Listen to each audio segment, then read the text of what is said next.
dedican a Dios, ¿no es cierto? Entonces, pero no necesariamente son cristianos, o sea, son seguidores de Cristo. Son personas que conforman la multitud, ¿sí? Esta multitud que comúnmente le seguía al Señor, ¿ya? Entonces, cuando nosotros escuchamos a personas que hablan de Dios, pero que no tienen todavía un compromiso con Dios, forman parte de esa multitud que conocen de Dios, que han recibido algún favor de Dios, que han recibido bendiciones de parte de Dios. Ellos son los que conforman la multitud hoy en día, ¿no? Muy bien, uno ve en las diferentes partes que estamos dividiendo este versículo, lo estamos enumerando, ¿no? Uno a y subió viendo la multitud. Uno b, ¿no? La siguiente frase dice, y subió al monte, ¿ya? Había momentos en que el Señor Jesús se alejaba de la multitud para orar, ¿ya? Y generalmente subía a los montes, a partes altas, pero muchas veces se iba solo. Pero en esta ocasión, él sube al monte teniendo a toda la gente a su alrededor. Sube al monte. En esta ocasión él sube porque conocía la naturaleza de que él mismo había creado, ¿no?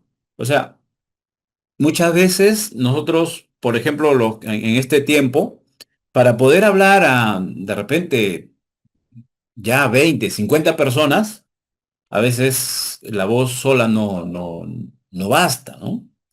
Por ejemplo, y me acompañan, están con nosotros también colegas que trabajamos en el colegio y hemos trabajado el año pasado, ¿no? Uno de los trabajos que nosotros tenemos es, o parte del trabajo que tenemos que desarrollar es hacer las formaciones, ¿no?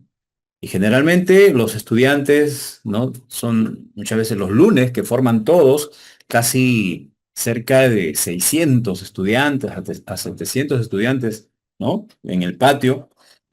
Y necesitamos de un equipo de sonido. Y a veces cuando no funciona el equipo de sonido, nos vemos en aprietos, ¿no? Porque tenemos que levantar la voz. Ahora, ¿cómo hacía el Señor Jesucristo? Porque generalmente la multitud que le seguía al Señor eran cantidades de 5.000 en promedio, 5.000. Y esto es, cuando nosotros vemos números en la Biblia, generalmente son los números que se cuentan solamente de los varones, sin contar mujeres y niños. ¿Ve? Entonces, supongamos que haya habido el mismo número de mujeres en esta ocasión o como siempre a Jesús le han seguido, y la Biblia registra 5.000, 4.000, vamos a poner 4.000 varones, y que haya habido también otro grupo de mujeres casi similar, unos 4.000 más, 8.000, y los niños, que tampoco se contaba los niños, ¿no? Póngale un niño por persona, entonces estamos hablando de cerca de 12.000 personas, y esto era mucha gente todavía, mucho más. Ahora, ¿cómo hacía Jesús para hablarle a toda esa gente si en ese tiempo no existían equipos de sonido, no existían las bocinas que hoy usamos para poder hablarle a la multitud? Bueno, el Señor lo que hacía era, como él mismo conocía la naturaleza que él había creado, ¿no? Entonces usaba las faldas o las laderas de los montes, porque por las laderas de los montes el viento como que desciende, ¿no? Entonces él aprovechaba la corriente del viento. También aprovechaba las orillas del mar, porque el viento siempre viene del mar hacia afuera. Entonces, él aprovechaba, ¿no? La naturaleza para poder hablarle a la multitud. Y por esa razón es que en esta ocasión vemos que el Señor Jesús sube al monte, ¿no? Con el propósito de poder hablar a toda la multitud. ¿Ya?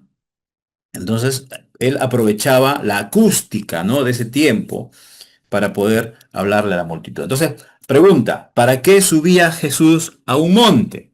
¿No? Para poder hablarle a la multitud. Esa sería la respuesta. ¿Ya? Muy bien. Continuamos entonces. ¿Para qué subía Jesús a un monte? Para poder hablar a la multitud y pueden agregar y aprovechar la naturaleza para que su voz se proyecte. Bien. Parte C del versículo 1c. Y sentándose. ¿Ya? Por ejemplo, yo ahorita estoy sentado. Estoy sentado, me he conseguido un banquito especial aquí para estar sentado. ¿ya? Eh, los maestros hoy en día en una escuela son los que están de pie y los estudiantes están sentados en sus carpetas, ¿verdad? También eh, está Alexandra también, bienvenida Alexandrita. Eh, Estaba por ahí Claudia Rivadeneira, creo que parece que ha salido, ya volverá. Entonces, por ejemplo, ¿no? En el salón de clase, los maestros somos los que estamos de pie y los estudiantes están sentados, ¿no? ¿Y cuántas horas nosotros estamos de pie? Desde la mañana, bueno, a veces nos sentamos, pero generalmente para dictar la clase nos ponemos de pie. En el tiempo de Jesús era al revés. El maestro se sentaba y generalmente los oyentes estaban de pie. ¿M? Para que no se duerman.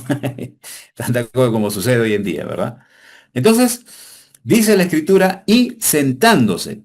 Era la postura correcta de un maestro en esos tiempos. Enseñar sentado. ¿Ya? Esta era la postura común para enseñar en esta cultura. Era acostumbrado que el maestro esté sentado y los discípulos estén de pie. ¿Ve? Era al revés antes. ¿Ya? Y hay un versículo, Mateo 23:2 allí, usted puede, ahí vamos a completar, yo los voy a dictar, ¿ya? Porque para abreviar el tiempo. En la cátedra, ahí en ese espacio escriban, en la cátedra de Moisés se han sentado, ¿ya? Ahí en el otro espacio, sentado. En la cátedra de Moisés se han sentado los escribas y los fariseos, ¿ya? ¿Qué es cátedra? Ahí vemos la figura, lo que le he tapado aquí, ¿no? Pero ahí tienen en la, no sé si, ok. En la cátedra de Moisés se han sentado los escribas y los fariseos. ¿Qué es la cátedra? Era el asiento donde se sentaba el maestro, ¿ya? Y era generalmente de piedra, como pueden ver ahí en la imagen, como pueden ver ustedes ahí en su módulo, ¿no? Eran de piedra, ¿ya? Entonces, a eso se le llamaba la cátedra de Moisés. El maestro se sentaba allí. Entonces, hay una pregunta. ¿Qué es la cátedra de Moisés? El asiento ¿de quién? Del maestro, ¿ya? El asiento del maestro. Y recuerden que generalmente el maestro estaba sentado y los discípulos de pie. No sé si ustedes están en su casa de pie o están sentados, ¿no? Están sentados o de repente están en su camita y por eso que no encienden la cámara. Pero bueno, ok, entonces, 1D, cuarta parte del versículo. Vinieron a él sus discípulos. Este es un texto que usé anteayer, me parece, para, en el grupo, para poder meditar en este versículo. Mateo describe que hay dos grupos. La multitud. ¿Recuerdan quiénes son la multitud? La multitud lo conforman todos los que escuchan de Jesús. Todos los que han recibido un favor de Jesús, todos los que han recibido un milagro, todos los que han sido bendecidos por Jesús, por Dios, todos los que conocen, han escuchado, ¿no? Creen, ¿no? Tú les preguntas, ¿tú crees en Jesús? ¿Crees en Dios? Sí, yo creo en Dios, ¿ya? Pero todavía no tienen una vida comprometida con Dios. Solamente creen, solamente han escuchado, ¿no? Pero todavía no viven una vida comprometida con Dios. Entonces, esa es la multitud. ¿Y cuál es el otro grupo? Sus discípulos. ¿Ya? Entonces, tenemos la multitud y tenemos los discípulos.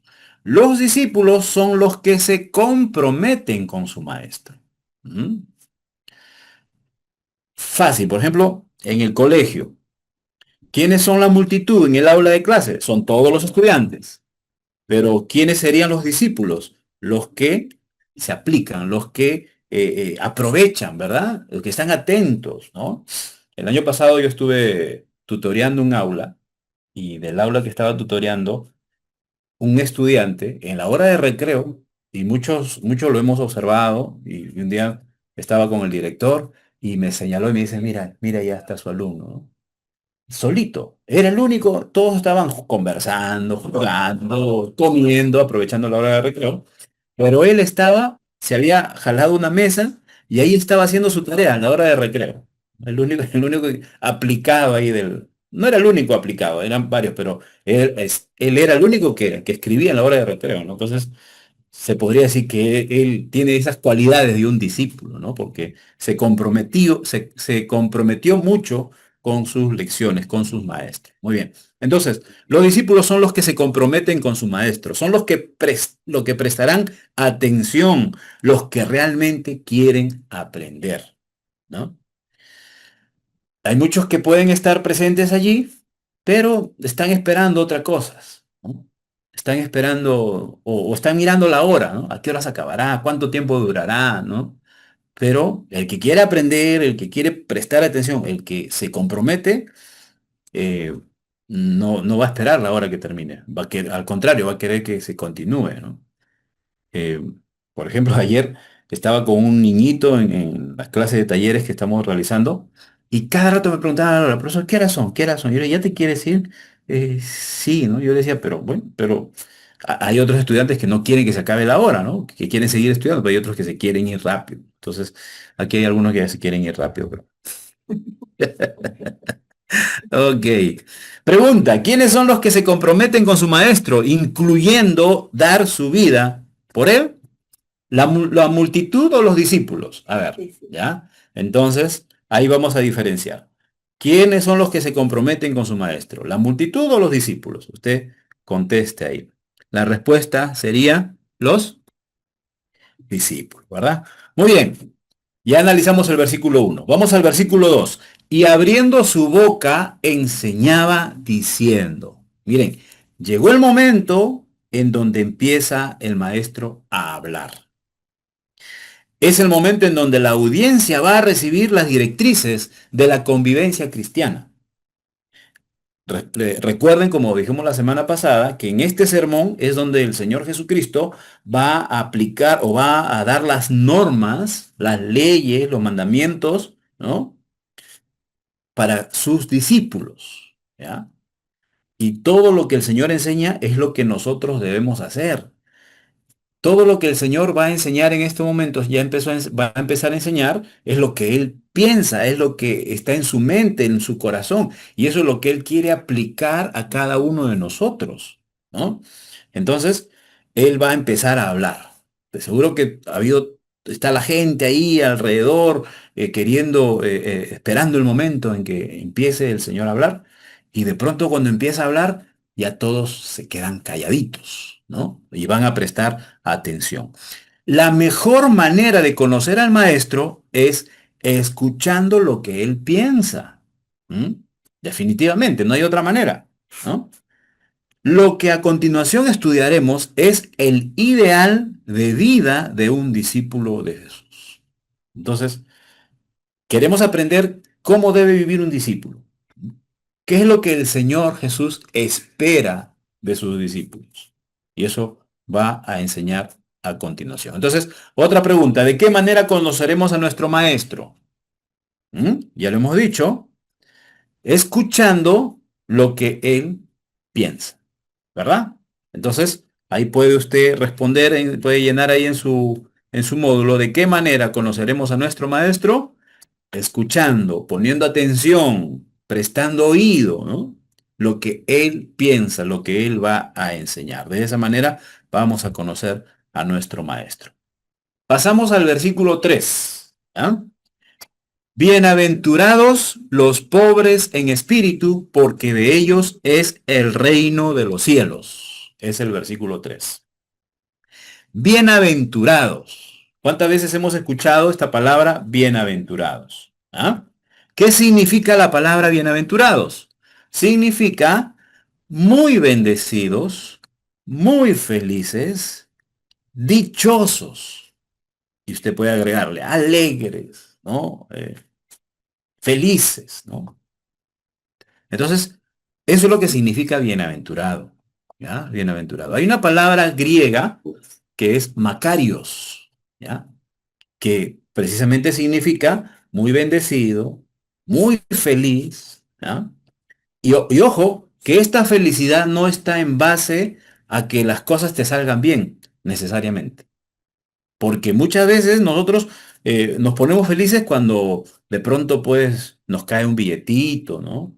O cuando llegamos a la hora del almuerzo a casa y está todo servidito. Ah, gracias a Dios nos alegramos.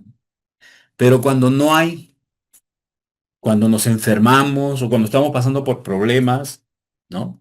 Ahí también debe haber felicidad. Es contradictorio, parece que no, pero el discípulo tiene que aprender y eso es lo que vamos a ir aprendiendo poco a poco, ¿no? Entonces, bienaventurados, ¿qué significa? Bendecidos, muy felices, dichosos. Es el estado en el que el discípulo debe vivir todo el tiempo, ¿ve? O sea, en ese estado debemos estar todo el tiempo. Es el carácter que el discípulo debe evidenciar aun cuando las circunstancias sean adversas. ¿Ve? Eso es lo que le decía hace un momento. Aun cuando las cosas salen mal, nosotros debemos estar siempre felices, dichosos, alegres, sentirnos muy bien bendecidos, muy bendecidos. Y es precisamente en esos momentos en el que debemos sentirnos bendecidos, muy felices, dichosos o bienaventurados. ¿Ah? Mira lo que dice Mateo capítulo 25, 34. Ahí está escrito.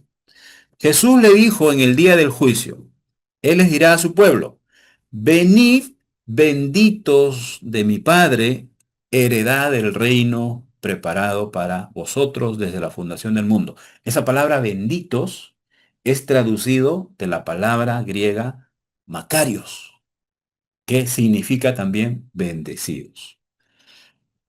Para entrar en contexto, este capítulo 25 habla acerca del juicio de las naciones. El día que el Señor venga y va a galardonar a sus hijos y luego va a separar a los que no son sus hijos y los va a condenar. Pero a los que son sus hijos, ¿no? Les va a dar la bienvenida y les va a decir, vengan, bienaventurados. ¿Mm? Y esos bienaventurados no son los felices solamente cuando las cosas han salido bien, sino que también han sabido ser felices, estar contentos, aun cuando las cosas no han estado bien, han estado mal y han estado, pero pésimos, ¿no? Pero aún en esas circunstancias, ellos han sabido ser felices. Bienaventurados, venid benditos o bienaventurados de mi Padre, heredad el reino de los cielos que para vosotros ha sido preparado. Bien, entonces, eso es lo que significa bienaventurados. ¿Qué significa bienaventurados? Puede llenar ahí. Significa ser felices, bendecidos, exacto, dichosos, ¿qué más? Muy felices. Muy bien, eso es lo que pueden ir llenando allí en su módulo. Parte 3b. Bienaventurados los pobres en espíritu. Ahora, qué es un pobre en espíritu? Pobre, en primer lugar. Pobre es un necesitado que no tiene lo necesario para vivir, según la Real Academia Española. ¿Ya? Pobre es un necesitado que no tiene lo necesario para vivir. Los sociólogos, los sociólogos, iba a decir los sociólogos, los sociólogos clasifican la pobreza en dos. Pobreza relativa, que vive en precariedad, pero tiene alimento básico, aún en poca medida. De repente no tiene un buen trabajo, no tienen carro, no tienen lujos, no tienen una buena casa quizás, ¿no? No tienen una buena cama quizás, ¿no es cierto? Incluso no tienen buena ropa, pero viven felices. ¿Por qué? Porque hay comida en la mesa, por lo menos hay un abrigo, ¿no? Tienen ropita viejita pero limpia, ¿no? Como decía el chavo, tienen las viejas, ¿cómo es? Tienen estas y las viejas, ¿no? Entonces, pero por lo menos tienen un alimento, tienen con qué comprar, tienen algo, ¿no? Con qué sustentarse, pero lógicamente es una pobreza relativa. Y también la pobreza extrema, ¿sí? Son quienes realmente no tienen nada y viven de la caridad de las personas. ¿Sí? Esta es una condición bastante lamentable, ¿verdad? Y esto es lo que abunda lamentablemente en el mundo, ¿no? Y mucha gente así, con esta precariedad, con estas necesidades, seguían a Jesús. Esa multitud que estamos hablando, generalmente la mayoría eran personas así. ¿Mm? Muy bien, pero existe un tipo de pobreza que no se mide con los estándares materiales. Esa pobreza es la pobreza espiritual. Y lo peor de ese estado es que el hombre lo padece, pero no lo reconoce. Eso es lo peor. Ese es lo peor que puede suceder, ¿no? Entonces, pero ¿cuándo viene a ser bienaventurado esta persona? Porque no estamos hablando, aquí la palabra de Dios, el versículo 3 no está hablando de pobres materialmente. No está hablando de pobres relativos o de pobres extremos, no. Está hablando de pobres en espíritu, pobres espirituales, ¿ya? Entonces, esta persona está caótica, está triste, está infeliz, pero ¿cuándo viene a ser feliz esta persona? El pobre espiritual es la persona que reconoce sus necesidades espirituales. Cuando nosotros empezamos a reconocer esa necesidad, ¿no?, espiritual, y sabemos que el único que puede saciar esas necesidades es Dios, entonces venimos a ser bienaventurados. O sea, cuando reconocemos que estamos miren, ni pobreza extrema, ni pobreza relativa, estamos peor que ellos, espiritualmente hablando, ¿no? Pero reconocemos que necesitamos eh, saciar esa necesidad espiritual, y el único que puede saciar esa necesidad espiritual es Dios. No hay otra manera. Las otras formas, los otros métodos, que existen muchos métodos para poder saciar momentos difíciles, son temporales. ¿Mm? Son temporales. Pero el que sacia nuestras necesidades espirituales, que es Dios, no es temporal. La satisfacción que nos da Dios no es temporal. Es eterna, ni siquiera va a durar toda nuestra vida. No, no va a durar toda nuestra vida, va a durar mucho más. Va a ser eterna la satisfacción que nos va a dar Dios cuando reconocemos que somos pobres espirituales, pero que sabemos que Dios puede saciar esa necesidad, ¿verdad? Entonces, ¿qué es un pobre en espíritu o pobre de espíritu?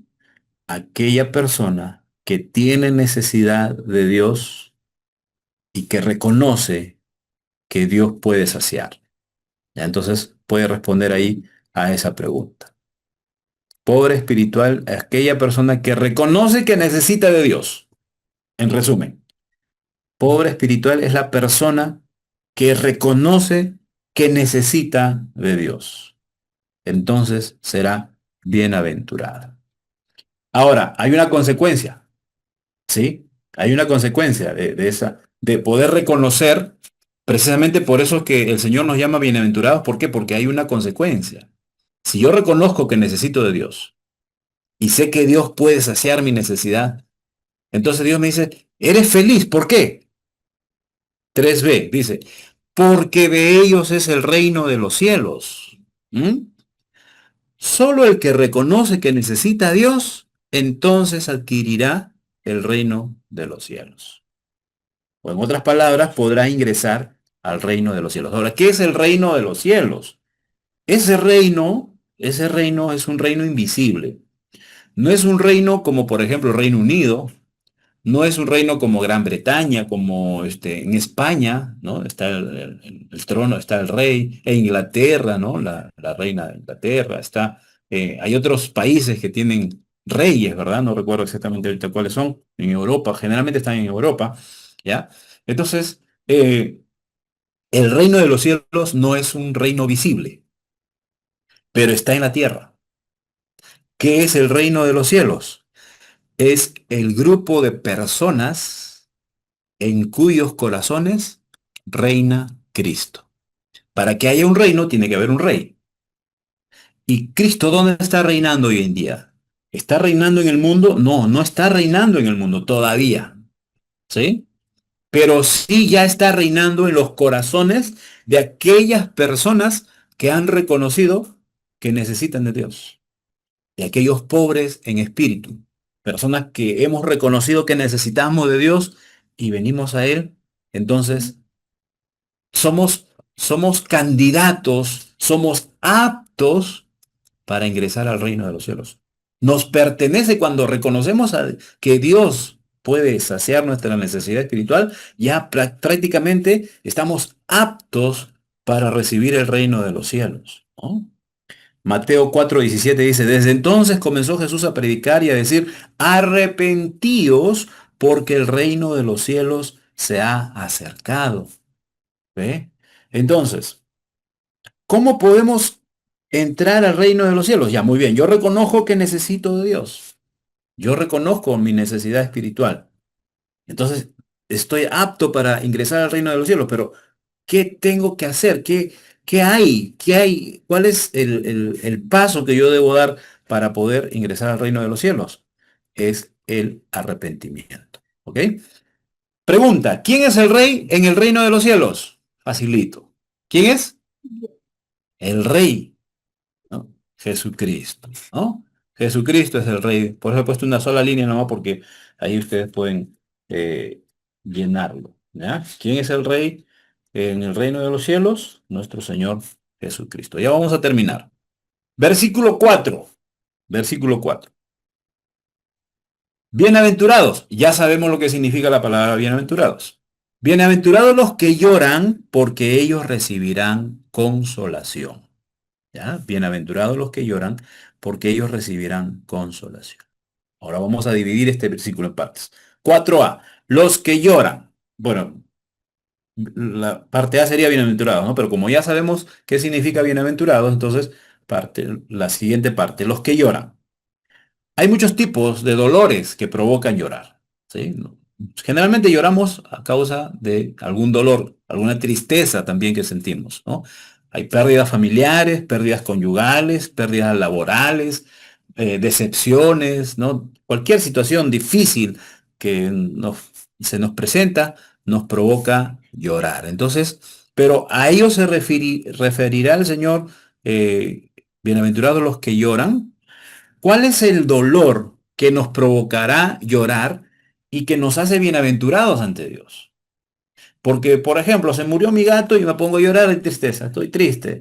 Eso me hará bienaventurado delante de Dios, según este texto, bienaventurados los que lloran, ¿no? Viene lo que dice 2 Corintios 7, versículos 9 al 10. Ahora me gozo, no porque hayáis sido contristados, sino porque fuisteis contristados para arrepentimiento, porque habéis sido contristados según Dios, para que ninguna pérdida padecieseis por vuestra parte. Porque la tristeza que es según Dios produce arrepentimiento. Perdón, la tristeza que es según Dios produce arrepentimiento para salvación, de que no hay que arrepentirse.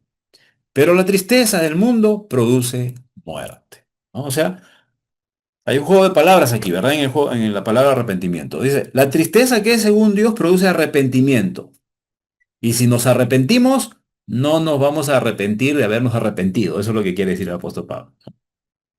Bien, entonces está hablando del arrepentimiento, ¿sí? Entonces, el dolor, la tristeza o lo que va a provocar llorar, ¿no? Lo que nos va a provocar llorar y luego vamos a recibir consolación, según el texto 4, es a través del arrepentimiento. Como dijimos hace un momento en el versículo 3. El arrepentimiento nos quebranta delante de Dios. ¿Ve? Entonces la persona que se arrepiente definitivamente va a quebrantarse delante de Dios, va a llorar delante de Dios. Y siendo un dolor genuino, Dios nos consuela. ¿Y cómo nos va a consolar Dios? Otorgándonos la salvación. Entonces, este texto cuando nos dice el Señor, Bienaventurados los que lloran, o sea, felices los que se arrepienten. ¿Ya? Entonces, el versículo 3 me dice, bienaventurados los pobres en espíritu, bienaventurados quienes reconocen su necesidad de Dios, porque se hace apto para el reino de los cielos. Ahora, ¿qué necesito para entrar al reino de los cielos? Lo dice el versículo 4. Bienaventurados los que lloran, bienaventurados los que se arrepienten, ¿no? Porque ellos serán consolados. Entonces, el hecho de arrepentirme va a provocar que Dios me consuele. ¿Y cómo me va a consolar? Otorgándome la salvación. Vamos a hablar un poquito acerca del arrepentimiento. ¿Qué es el arrepentimiento? Es la acción de cambiar de opinión. Yo tengo una manera de pensar, pero luego cambio mi manera de pensar. Es algo más que un remordimiento. Muchas veces se confunde el arrepentimiento con un remordimiento. El remordimiento es lamentar algo malo que has hecho. Y alguien te dice, oye, lo que tú estás haciendo es pecado y te sientes mal. Ah, sí, tienes razón, me siento mal, no debía hacerlo, ¿no? Pero luego pasan los días, pasan el tiempo y vuelves a hacerlo. O sea, no ha habido un arrepentimiento. Un arrepentimiento va más allá de simplemente alejarse del pecado. El diccionario bíblico Erdmans habla del arrepentimiento como un cambio de dirección. Si yo estoy caminando hacia allá y hacia allá están las cosas malas, entonces yo me arrepiento y doy un giro de 180 grados, ¿no? Y ahora camino hacia otra dirección, opuesta a de donde yo iba. Y yo me iba en pos del pecado, en pos de la maldad, ahora me arrepiento, giro 180 grados y me voy en pos de Dios y dejo la maldad atrás. Y este es un ejemplo que siempre he usado. Mientras más me acerque a Dios, más me alejo del pecado. Pero si permanezco cerca del pecado, más lejos estoy de Dios, ¿verdad? Entonces, tengo que acercarme a Dios y alejarme del pecado. Ese es el arrepentimiento. Incluye un cambio de dirección, un juicio sobre el pasado y una redirección para nuestro futuro. ¿Cuál es nuestro futuro ahora en Cristo? Pues vivir en santidad, ¿no? Entonces, ¿cómo traduciríamos este texto? Felices o bienaventurados. Bienaventurados, felices los que lloran, los que se arrepienten. ¿Ya? Hay una pregunta que es la última, creo que vamos a responder. ¿Qué tipo de tristeza produce arrepentimiento? ¿Mm? ¿Qué tipo de tristeza? La tristeza que viene según Dios. ¿Ya? Es lo que hemos leído en Corintios. Ahí ha retrocedido, ¿no? El versículo 10. Porque la tristeza que es según Dios produce arrepentimiento. Entonces, ¿cuál es la respuesta? ¿Qué tipo de tristeza produce arrepentimiento? La tristeza según Dios, ¿no? Es cuando Dios viene a intervenir en nuestras vidas. Y finalmente, 4b, porque ellos recibirán consolación. La consolación que recibe el que se arrepiente es la salvación. Y ahí vamos a terminar porque hablar de la salvación también hay que profundizar un poquito y eso vamos a hablar con más tiempo en nuestra próxima lección. Entonces, eh, haciendo un recuento de lo que hemos aprendido, ¿no? El Señor ve la multitud. Pero ojo, dentro de la multitud también están sus discípulos. ¿Quiénes son las multitudes? O la multitud, todas las personas que han recibido algún favor de Dios o han escuchado de Dios. Pero ¿quiénes son sus discípulos? Los que se comprometen con su maestro, inclusive hasta dar su vida, ¿no? Sube al monte, ¿no? Sabemos ya que él, para aprovechar la corriente del aire que desciende por las laderas del monte, él buscaba los lugares estratégicos para que su voz se proyecte hacia la multitud. Sentándose, recuerden que los maestros en esos tiempos, deberían volver esos tiempos, en el que el maestro esté sentado y los discípulos parados, porque no se duerman algunos, ¿no? Ok, bueno, en esos tiempos, ahora los tiempos han cambiado. Sentándose vinieron a él sus discípulos, ya dijimos quiénes son los discípulos. Abriendo su boca, llegó el momento en que empieza a enseñar. Y dice, Felices los que reconocen su necesidad de Dios. Bienaventurados los pobres en espíritu, porque de ellos es el reino de los cielos. O sea, están aptos, nos hace aptos a ingresar al reino de los cielos. ¿Y cómo ingresamos al reino de los cielos? Lo dice el versículo 4. Felices, bienaventurados los que lloran, o sea, los que se arrepienten. El arrepentimiento nos hace entrar al reino de los cielos, porque ellos recibirán consolación. ¿Y cuál es la consolación que nosotros recibimos al habernos arrepentido? Es la salvación, de la cual vamos a profundizar un poquito más la próxima semana. ¿Sí?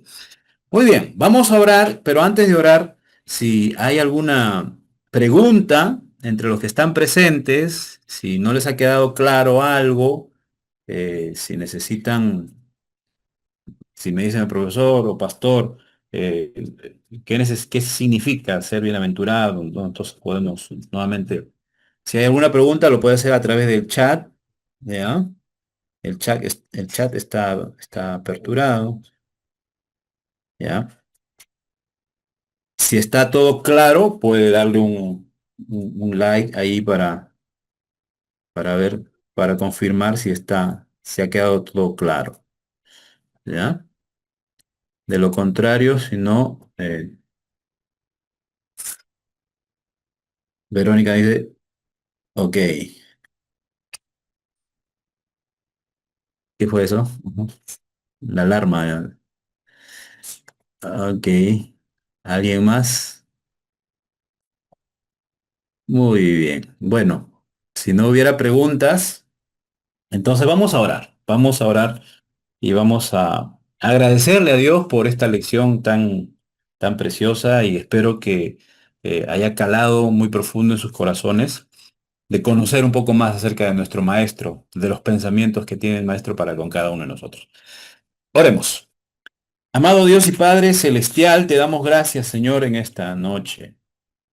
Gracias una vez más porque nos has permitido dar o realizar, Señor, una vez más esta lección, Dios mío, esta segunda lección, esta segunda sesión de la escuela de discípulos.